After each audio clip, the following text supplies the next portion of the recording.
So Ramayapatnam పోర్టుకు సంబంధించి చూసుకున్నట్లయితే 2024 నాటికే 90% పూర్తయినటువంటి ఈ ప్రాజెక్టు ఎందుకు ఇంకా పూర్తి కాలేదు? ఇక్కడే మరొక కోణాన్ని కూడా మనం ఆవిష్కరించాల్సింది ఏంటంటే, ముందు అసలేమో పనుల్ని నిలిపేశారు, ఆ తర్వాత కాస్ట్ పెరిగిపోయిందని చెప్తారు. చివరికి ఏం చేస్తారు, ఇది మేము భరించలేము, రాష్ట్రం చాలా ఇబ్బందుల్లో ఉంది కాబట్టి పీపీపీపీ అని చెప్పని 3 సార్లు పీపీ అనేసేసి పీపీపీ మోడల్లో ప్రైవేటు సంస్థలకి అప్పగించడం అనేటువంటిది ఇది జరుగుతున్నటువంటి తంతు. అంటే ప్రణాళికాబద్ధంగా, ఇంకా చెప్పాలంటే వ్యూహాత్మకంగా ఈ ప్రైవేటు కంపెనీలకు కట్టబెట్టేటువంటి కార్యక్రమం జరుగుతోంది అనేటువంటిది ఒక ఆరోపణ.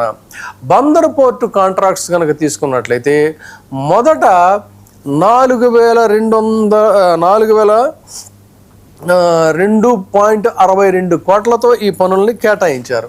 తర్వాత అదనంగా 395.38 కోట్లతో పనులను అప్పగించారు. అంటే ఏమైంది, దాదాపు రెట్టింపు వ్యయం. ఇది ఎక్కడన్నా న్యాచురల్గా ఉందండి? ఇది కాంట్రాక్టర్కి లాభం చేకూర్చడానికా లేకపోతే రాష్ట్రానికి లాభం చేకూర్చడానికా? ఒకసారి ఆలోచించండి. అంటే గత ప్రభుత్వం చేసినటువంటి పనులను చూసినట్లయితే, పరిశీలిస్తే వైఎస్ జగన్మోహన్ రెడ్డి ప్రభుత్వం 26.501 కోట్లతో 4 పోర్టులు, 10 ఫిషింగ్ హార్బర్లు, 6 ఫిష్ ల్యాండింగ్